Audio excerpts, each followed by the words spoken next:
Hey there, guys. My name is Eros, and this is the Redrock Realm. That's for sure. Now, you're probably noticing this bud over here, and let me tell you, he's been bothering me non-stop. That's for sure. But I'm talking a little funny today, and I'll tell you exactly why. Oh, that didn't sound right. The big reason is because I've been challenged to talk in a Canadian accent, eh? And I know that I'm doing a terrible job. In fact, it probably sounds a bit more like Wisconsin or South Dakota. I guess either way, at least they like their hockey. But the biggest reason is because in our last episode, we got tagged. That's right, we got the tag now, and the special punishment that went along with it here is we gotta start our episode here in the first 5 minutes talking in a Canadian accent, eh?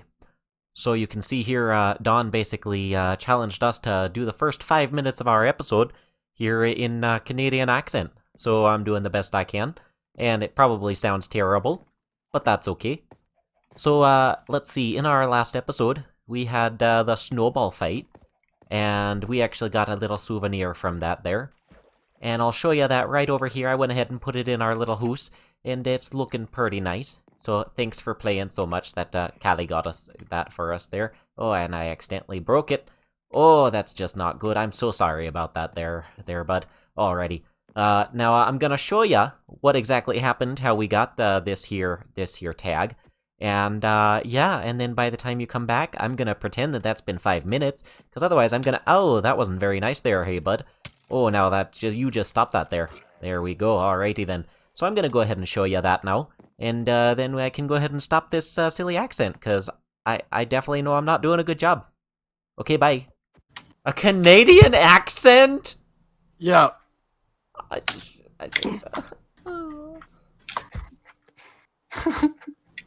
least you. Oh, there we go. Hey, I'm here. What's up? What's up is I've been tagged. Who's been Wait, Yo, Did I miss something? Wait, wow. what? Crazy. What? Finesse. Let me see that. That's Let me see a that. shocker. So there you go. Now you know what this accent there is all about. And first things first today, we gotta go ahead and get rid of these, because that's also one of the punishments there that we gotta do. So we're gonna go ahead and shove this on up here for the time being, just so that we can't use it. And we're gonna have to put on one of these, and I don't know if I even have a good one, but that's okay. It'll get the job done for now. Alrighty, there we go. We'll just have to shove these two together, and it'll be good enough for the time being. So there's that, and there's that. Alrighty. And oh, there goes my anvil. Well, that's a bit of a shame. Alrighty, so at least we got a chest plate, but now we can't see our wings. So we've been clipped for the episode. And first things first, I want to go on over to the shopping district and see if we had any sales at our shops. And yeah, let's go ahead and get on over there, and let's get this underway, and let's get out in a boot. Okay, bye. Alrighty there. So unfortunately, I had a little bit of a problem, and I kind of screwed up some recording I was trying to do there, eh? And I kind of accidentally didn't have it pulled up here properly, and so it didn't record any of the stuff on the screen. So unfortunately, you missed a little bit.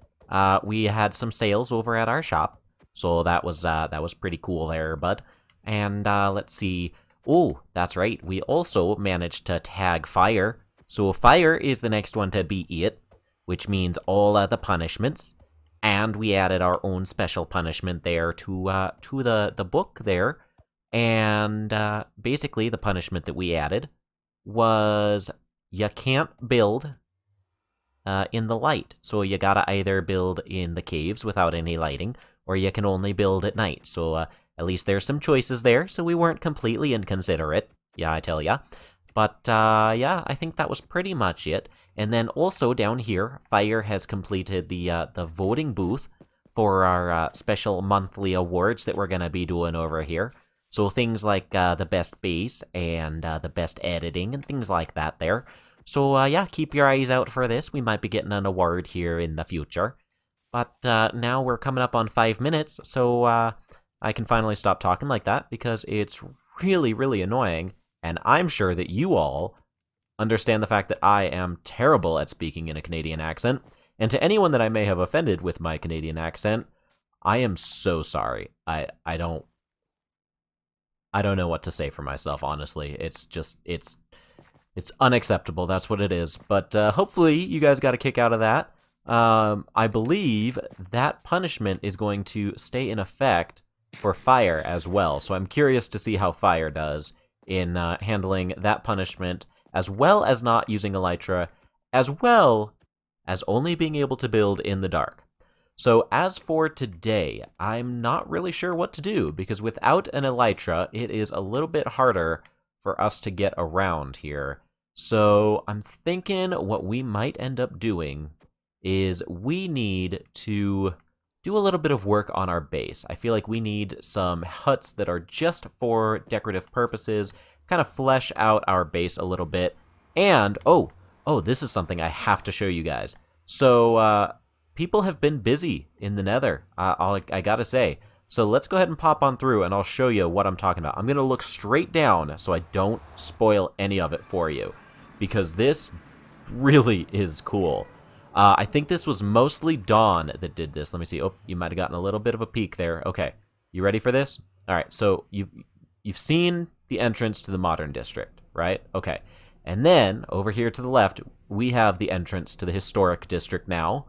Like, holy cow, look at the, whoops, holy cow, look at that. You didn't see anything. I swear, you didn't see anything. All right, so yeah, historic district looking absolutely amazing. Like, this is phenomenal. I don't know where that goes. And then for the fantasy district, look at this. Look at what Dawne has created. I mean, I am speechless. And that's what I have to say about that. And obviously, Dawne has been like really busy. Dawne has cleared out all of this space and everything, and now I would say that our little walkway over here is probably one of the saddest looking entrances that there is here in the nether. So we've got Dawne's little portal set up here, still looking phenomenal even on the small scale, and then we have ours. So actually, that's what we need to do today. Let's go ahead and let's make a little bit of a hut, or inspired hut, that we're gonna put here as the entry to the path. All right, so let's go ahead and get back to the base. We'll collect up some resources and everything, and then we'll come back here and we'll start working on doing up our entrance to the portal here a little bit more, and I think it'll be looking pretty great that way. Alright, so I've got the materials and everything. I do need to go to the shopping district and buy some vines, which I know Dawne is selling. But other than that, I also want to make sure that we don't really encroach on Dawne's portal too much. So I think I might try to move this over a little bit, and then I'm going to build up a hut around it. I'm going to try to keep it really similar to our huts at our base. However, I'm using dark oak and spruce, like our nether portal hut. So that way it just kind of ties together better. So let me see how much of this I can kind of work out detail-wise, and I'll kind of show you guys some updates along the way. Alright, so here's what I have so far for the start of it. So I feel like as far as size goes, it works. It's a little bit small, especially compared to the portal or the huts that we have on the other side of the portal. But I guess that kind of works for the nether, considering it's like a 1:8 ratio. So I guess realistically this probably compares. I decided to kind of sink it into the glass like this, so that way it kind of is similar to how we have our huts kind of sunk into the water, and I actually really like it. I need to do some work in the back there, probably try and get my hands on some of this prismarine. Might see if Dawne has some I can use for decorating back there. But basically I'm just going to have the front here, and then to kind of keep it looking a little bit better, you're going to turn the corner, and then you'll go down the hallway here all the way to the portal. And I'm going to make this all a little bit bigger here, just that way it's a little easier to travel through and doesn't feel quite so cramped. But this is just kind of the start of it. Obviously, I don't really have any of the details I need to get this built up. Not sure quite how much room I need to clear out around the sides and everything. So I'm going to go ahead and build up a little bit more of this. Let's see. I'll probably do most of this in the dark oak for sure to start out. And there is so much netherrack. Let's see. And then I need some of the... Did I say dark oak? Is that what I was using? Yes, dark oak. So I need a bunch of the dark oak here. Get rid of the netherrack. And let's get the basic shape of it built up first. And then we'll kind of worry about some of the details. Alright, so I've got pretty much the basic structure built up. And I decided against having the door over here on the side. I feel like it just looks better to just have it be basically like a pass-through here. I know that you can end up seeing a lot of the netherrack back there, but I feel like that's okay. I'm going to do some stuff back here that's going to kind of blend it a little bit more so it won't be super noticeable. But I mean, it captures the atmosphere and the energy of the swamp really well, especially once we get this kind of designed up a little bit more. And I have a little bit more that I'm going to be doing to it to kind of help with that whole energy and everything here. But now that I've got the basic structure set up, first off, I need to make the fences and the fence gates that go on the entrance ways that we have, as I'm sure you remember. So let's see, let's go ahead and get... What do we not need on us right this second? Honestly, the glass. Okay, there's that. So let's go ahead and use the fences here. And I didn't mean to make those dark oak, but that's okay. I think they'll look just fine. Yeah, it works. So we actually need a few more than that. Let's go ahead and do that. And then we need sticks for the fence gates right here. Perfect. Okay. So there's that. So let's go ahead and put the fences on the other side as well, because that'll help this whole thing look a lot better, and it'll kind of help give the impression, or it'll help us see kind of the impression of the style that we have so far, and it'll hopefully help us decide... That's not where I meant to put that. There we go. It'll hopefully help us see if we're headed in the right direction here. Yeah, I like it, especially as we get some more detail in here. So like, for instance, putting some spruce logs in there, things like that. Just the different things that we do that kind of help give it the visual texture and all of that. So let's see, I kind of want to put one of the stairs down here. That looks good. Maybe one in the wall like this. Let's put it there just because that gives us kind of that little hole in the side. Yeah, this works. Let's put one more here. There, I like it. Yeah, so doing things like that will definitely help, as well as adding some vines in a few places will help a lot as well. And that is not an actual spot. I can put some there, though. That should work. Okay, there we go. So things like that. And then I'm also going to put some vines around it. I think that would look good. And I'm actually going to use string for a couple of different purposes as well. Basically, you can put it there, it'll stop the vines from growing, and from a distance, you can't really notice it at all. Obviously, if you're up really close, you're going to see it, but, I mean, we're most likely not ever going to be that close. And then the other thing I'm going to use the string for is we need to make sure that this is spawn-proof. So, easiest way we can do that is we come up here, and we're just going to, let's see, that's not the level that needs to be spawn-proof. This level is the one that needs to be spawn-proof. So basically we can just come up here and we can take the string and we can just line the whole top of the roof here, and that will make it so that nothing spawns. Perfect. So that will help with all of that. Let's put it up on this level as well. Break that. There we go. Come on. There we go. And then you can't see that at all, especially from down here. But now we don't have to worry about anything spawning on the roof of our little nether hut, basically. So I'm going to go ahead and get a little bit more detail done on this, and I'm going to work on a little bit of a kind of accent detail that's going to be over here on the side that I think will make this look even better. There we go. Now the hut is looking fantastic. This is pretty much exactly what I was going for. I like it. I think this is great, especially with all the vines, and once these all start to grow in a little bit more, it'll look perfect. So now the next thing I want to do is I want to build a bit of a custom tree here. So just kind of like emulate the same trees that we have in our swamp. I'm going to try to build one from scratch, which is easier said than done. Thankfully, the dark oak trees are relatively easy to recreate. I'm definitely glad about that. But it's still probably not going to be quite perfect. I think that's a good start for it. Let's see if I do that, and then I need to get rid of these ones because I have the actual wood like that. That's not what I meant to do. I need to do that, right? Yeah, there we go. Okay. And then this one goes there. Actually, I think it needs to turn that way. No. It needs to turn that. Does it not turn this way?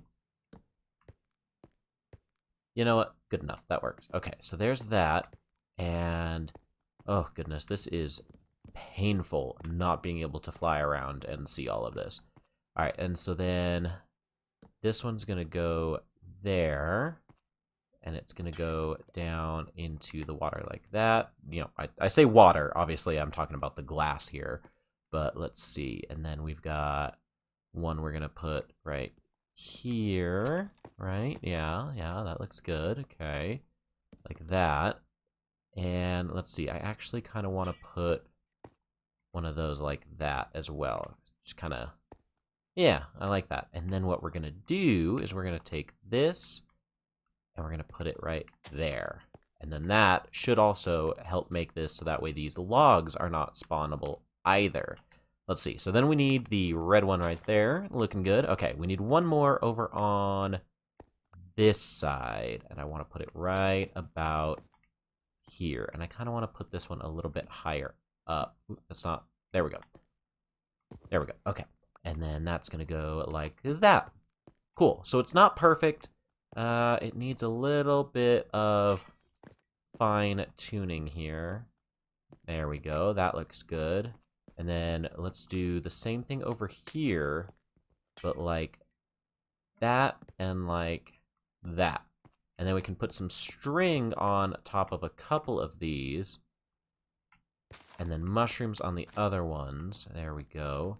Just that way we can make sure the whole thing is nice and safe and not spawnable. Perfect. And then we just got to get the leaves on top, and thankfully I have a ton of leaves available. Now these are regular oak leaves, but that's okay because visually they're pretty much the exact same as the dark oak. The only difference is the type of saplings that they drop. So that is not too horribly important here. Let's go ahead and get on up top a little bit more. And I kind of want to build this up and out a little bit. And I wanted to do this mostly on camera with you guys just because I know that there's so many times that it's like, oh, I'm gonna pop off and I'll, you know, do this off camera, but I know that sometimes it's nice to actually see the process as it's going on. So that's kind of what I wanted to do. I wanted to try something a little bit different with you guys today, especially since we can't fly around. It makes this whole process a little bit slower. So I figured being able to actually show it to you guys would hopefully help keep this a little bit more entertaining. Let's see, I want to do that and then maybe one there. How's that look? It's a little bit boxy for how these dark oaks normally look. Let me see how it looks after I get rid of this stone scaffolding here. You know what? It's not terrible. It does need a little bit of fleshing out on the sides here, I think. It's a little narrow. Let's just do that, and let's just kind of bring it out around a little bit more. If I could do this. There we go. Yeah, that makes it a lot better. So let's do the same thing on this side, and it should help make this look a little bit more even. There we go. Now that's looking good. Awesome. Okay, and then we just need some vines on the tree as well. And I think that's going to be pretty much it for our little nether gateway here that leads to our portal. Awesome. Okay, and then we'll put one there. Let's put one there. And let's put one there. Cool. Awesome. I think that's going to look great. The other vines are starting to grow and spread, so that's going to look really good there as well. Yeah, I like it. This works. This works really well. I think it captures the energy of our swamp really well. And then I just need to kind of dig that out a little bit more so that looks good. But other than that, I think this is looking pretty all right. There we go. And now it's looking exactly how I imagined it. So now I've got all of the glass and all of the prismarine and everything in place. So if we pop on through here, you'll see the vines are definitely growing, which is awesome. We've got all of the glass and prismarine, kind of giving the illusion of the water in our swamp and everything. And then I just kind of have it taper off and everything going back here. But yeah, so I've basically just have it kind of taper off back here, and then I've got a ton of vines growing all the way through the tunnel here and everything. And obviously, the longer we're in the area, the more the vines are going to grow. And these will actually help with limiting spawns as well, because as they grow down, they technically are filling the block. So once they are down like this, these are both filled, technically speaking. So that means no mobs can spawn. So once this whole tunnel is completely full of vines and everything, it'll also be spawn-proof, which will be fantastic. Keep us nice and safe from any of the baddies that might try doing us harm. So, fantastic. I think that things are looking great. And unfortunately, I think that that is about all the time that we have for today. Let's just go ahead and pop on through our little gateway here. And thank you all so much for coming along with me today. I hope you guys enjoyed it. Thankfully, once this video goes up in a couple of days, I can put my elytra back on, so that'll be not too terrible, thankfully. And thank you all so much for tolerating my makeshift Canadian accent. I genuinely hope that I didn't offend too many of you, because that was pretty bad. But if you guys enjoyed it, make sure you leave a like on the video, hit that subscribe button so you don't miss out on any of the adventures yet to come, and make sure you share the video with somebody else so that they can enjoy it too. So thank you all so much for coming along with me today, and until next time guys, peace and love everybody. Bye-bye.